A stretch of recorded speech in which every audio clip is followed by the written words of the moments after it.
CIET NCERT द्वारा प्रस्तुत है कला पर आधारित कक्षा 3 की हिंदी की ध्वनि पाठ्य पुस्तक बांसुरी। अध्याय 16 पृष्ठ 118 कल्पना करें। अभिनय 2 दृश्य 3 परिस्थिति जन्य धारणाएं। गतिविधि 7 जादू का गड्ढा। परिस्थिति आइए हम एक घेरे में बैठें। इसके बाद सबकी गिनती कर लेंगे। शिक्षक कोई भी एक अंक बोलेगा। यदि आपका अंक बोला जाए तो आपको घेरे के मध्य में जाना होगा, जहां अदृश्य जादुई गड्ढा प्रदर्शित है। पिछली बार की तरह किसी वस्तु को चुनने के बजाय आप किसी परिस्थिति में कूद पड़ें और ऐसा व्यवहार करें जैसे आप उस परिस्थिति का भाग हो। अन्य बच्चे परिस्थिति का अनुमान लगाएंगे। आपस में बात ना करें। स्तर 1 तैयार होकर विद्यालय आना, गिर जाना और चिकित्सक के पास जाना। स्तर 2 दो छात्र एक परिस्थिति का अभिनय करते हैं। एक छात्र उस परिस्थिति को आरंभ करता है और दूसरा छात्र उसमें सम्मिलित होता है। उदाहरण के लिए, गिरने पर चिकित्सक के पास जाना। यहाँ एक रोगी और दूसरा चिकित्सक है। सुझाव: जब कुछ क्रियाओं को एक साथ किया जाता है, तब परिस्थितियां निर्मित होती हैं। आइए कुछ अलग व्यक्ति बने और नई रोमांचक परिस्थितियों में उतरकर एक नई दुनिया बनाएं। ये सब कैसे होता है? आपके मस्तिष्क के माध्यम से। आप जो सोचते हैं वो वास्तविकता बन जाती है। आप सीखेंगे आंगिक भाषा, आत्मविश्वास, रचनात्मकता, संचार, कल्पना करना और सुनने की क्षमता को विकसित करना आदि। पृष्ठ 119 चर्चा एवं प्रतिक्रिया। बिंदु 1 क्या आप परिस्थितियां बनाने में सक्षम थे? यदि नहीं, तो क्यों नहीं? बिंदु 2 क्या परिस्थितियां आपके अनुभव पर आधारित थीं, देखी गईं या घटित हो रही या काल्पनिक थीं? बिंदु 3 क्या आप अपनी अन्य पाठ्य पुस्तकों के पाठों से प्रेरित होकर परिस्थितियां बना सकते हैं? घेरा समय की टिप्पणियां। रिक्त स्थान। यहाँ पर आप पूछे गए प्रश्नों के उत्तर लिख सकते हैं। आइए घेरा बनाएं। अब आप समझने लगे हैं कि क्रिया, आंगिक भाषा और अभिव्यक्ति को मिलाकर संचार को कैसे बेहतर बनाया जा सकता है। इसके लिए रचनात्मकता और कल्पनाशीलता की आवश्यकता होती है। आप देख रहे हैं कि किस प्रकार आप न केवल इन शब्दों को समझ रहे हैं जो रंगमंच के मूल तत्व हैं, अपितु आपके भीतर इन कौशलों का विकास भी हो रहा है। इन दोनों परिस्थितियों में क्या हो रहा है? इनकी गतिविधियों, आंगिक भाषा और भावों को बारीकी से देखें और वर्णन करें। पृष्ठ में नीचे की तरफ भावों को प्रदर्शित करते हुए कुछ लड़के और लड़कियों का चित्र है। नीचे रिक्त स्थान दिया गया है, जहाँ पर इन चित्रों की परिस्थितियों का आप वर्णन करेंगे। पृष्ठ 120 गतिविधि 8 वस्तु के अन्य उपयोग। निर्देश: शिक्षक एक बच्चे को बुलाकर एक वस्तु देता है, कोई भी कक्षा की वस्तु, जैसे पेन, डस्टर, चौक का टुकड़ा आदि। उस वस्तु का उपयोग इसके मूल कार्य के अतिरिक्त किसी अन्य वस्तु के रूप में किया जाना चाहिए। अन्य बच्चे उस पूर्व कल्पित वस्तु का अनुमान लगाएं, फिर वही वस्तु अगले बच्चों को दे दी जाएगी। वो इसका उपयोग किसी अन्य वस्तु के रूप में करेगा और दूसरे बच्चे अनुमान लगाएंगे। इसके बाद अगला बच्चा इस वस्तु का उपयोग किसी अन्य रूप में करेगा। दूसरे ने जो कुछ किया उसे दोहराया नहीं जा सकता।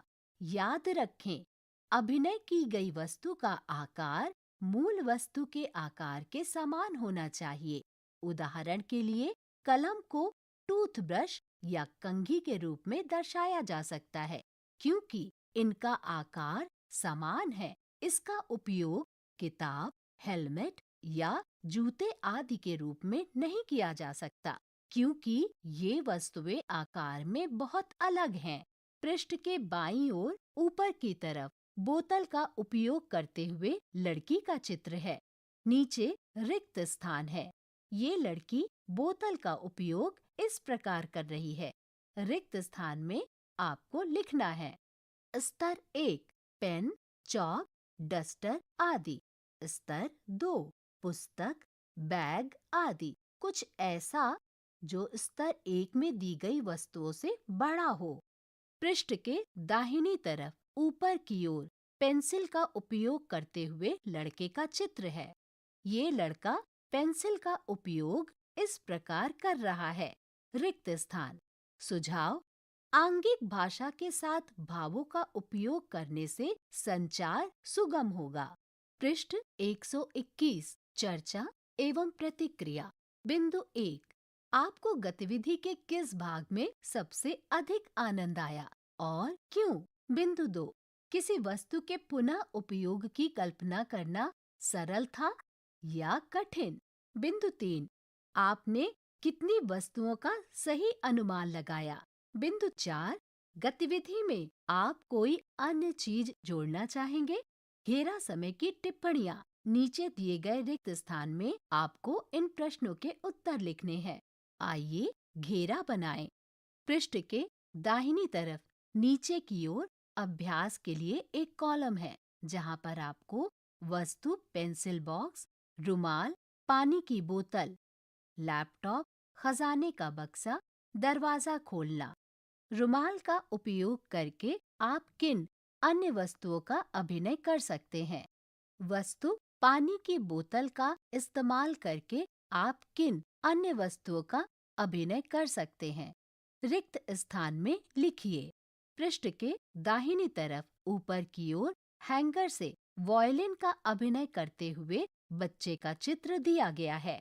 पृष्ठ 122 दृश्य 4 ध्वनि का अनुभव।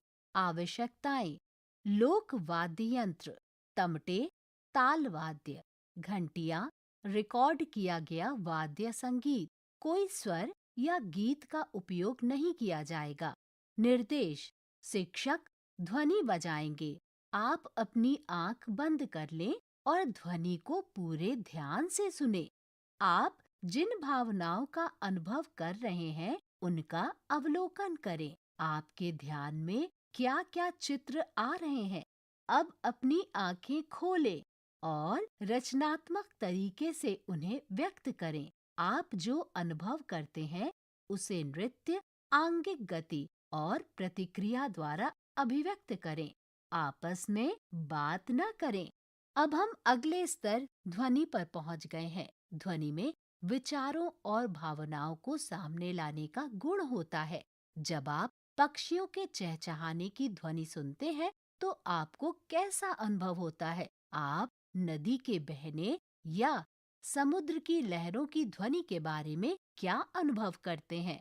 प्रत्येक ध्वनि का अलग अलग व्यक्ति के लिए अलग अलग अर्थ हो सकता है। आइए देखें कि आप जो सुनते हैं उसे आप कैसे अर्थ दे सकते हैं।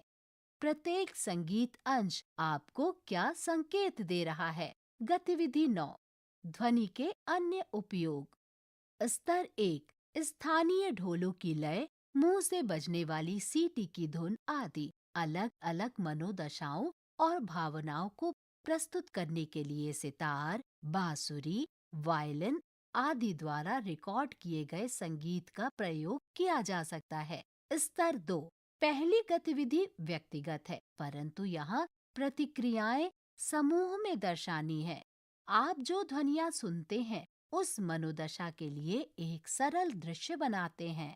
उदाहरण के लिए त्योहार को मनाने के लिए एक जीवंत संगीत अंश की परिकल्पना की जा सकती है।